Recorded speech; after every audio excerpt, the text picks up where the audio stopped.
Hey everyone, welcome back to my channel. So, without wasting your further time, let's dive into the video. So, my first tip is focus on increasing hours of self study rather than attending a lecture or one shot. Now, what I mean by this is कि students misconception लेके चलते हैं इस चीज़ का कि study self study और lecture देखना एक ही बात हुई, बट ऐसा नहीं होता है।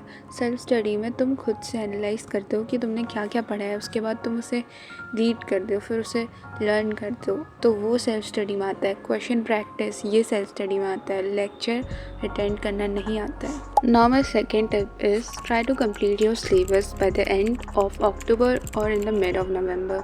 सो it is almost the end of October, so अब आपके पास नवंबर है। जिन्होंने सिलेबस कंप्लीट कर लिया, it is very nice and आप लोगों के पास बहुत टाइम है। बट जिन्होंने नहीं किया है, आप लोग मिड नवंबर तक अपने सिलेबस कंप्लीट करने का पूरा ट्राई करो, फिर आपके पास बहुत प्लेंटी ऑफ टाइम बचेगा for practicing sample papers and question bank. Now my third tip is आपने सिलेबस कंप्लीट कर लिया है, नाउ अब आपको प्रैक्टिस करने हैं question. Start practicing question as much as you can, क्योंकि question practice is very important for you, specially subject like maths and science and even necessity, all subjects require practice. And it was my mistake कि मैं theory को ही ज़्यादा go through किया है and मैंने question इतने नहीं लगाए, but you have plenty of time. अगर आप नवंबर मिड तक भी कंप्लीट करते हो तो आप पे है टाइम। सो क्वेश्चन के अलग अलग क्वेश्चन के पैटर्न्स उनको सॉल्व करो, एक ही टाइप का क्वेश्चन मत सॉल्व करो। Try to focus on solving the question of different patterns, not of the same pattern, क्योंकि आपको एक पैटर्न आता है। So now my fourth tip is start solving sample papers. अब हुआ क्या, let me tell you my story.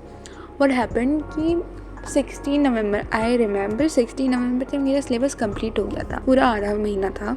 And उसके बाद दिसंबर एंड जैन, ठीक है 2 महीने लगा लो, 2 महीने कैलकुलेट कर लो, तो मेरे पास 2 महीने थे सैम्पल पेपर लगाने के।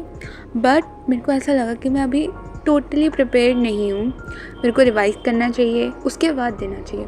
अब रिवीजन में मेरे को इतना टाइम लग गया कि मैंने जैन तक, मिड तक मैंने जैन के सॉल्व भी नहीं किए। सो इस लूप में मत फंस जाना कि भाई रिवीजन करूँगी पूरा तब जाके मैं सैम्पल पेपर्स दूँगी। Now the fifth tip is presentation matters a lot. So मैंने ये चीज़ रियलाइज़ की कि प्रेजेंटेशन बहुत इंपॉर्टेंट होती है। 10th का पूरा board I realise in class 11th का हाफ ईयरली के पेपर में कि प्रेजेंटेशन रियली मैटर्स। अब बहुत सारे लोग नेगलेक्ट कर देते हैं, जैसे मैंने किया। सो मैं तुम्हें बता देती हूँ, मैं तुम्हें वार्न कर रही हूँ कि प्रेजेंटेशन बहुत मैटर करती है। Now the last and the bonus tip is attend each and every PTM and review your marksheet. अब it is almost November, pre boards होंगे तुम्हारे, फर्स्ट प्री बोर्ड्स होंगे, तो तुम लोग प्री बोर्ड अभी तक तुमने कोई अटेंड नहीं किया, हाफ ईयरली की नहीं की है, बट अब करना। अब तुम टीचर से अपनी मार्कशीट देखना, क्या क्या गलतियाँ की है वो देखना, एंड टीचर से क्वेश्चन करना कि मैम यहाँ क्यों डिडक्ट किए, जहाँ जहाँ तुम्हें लगे कि मैम यहाँ पे क्यों काटे, यहाँ क्यों काटे, क्वेश्चन करो, अपने कंफर्ट जोन से बाहर निकलो।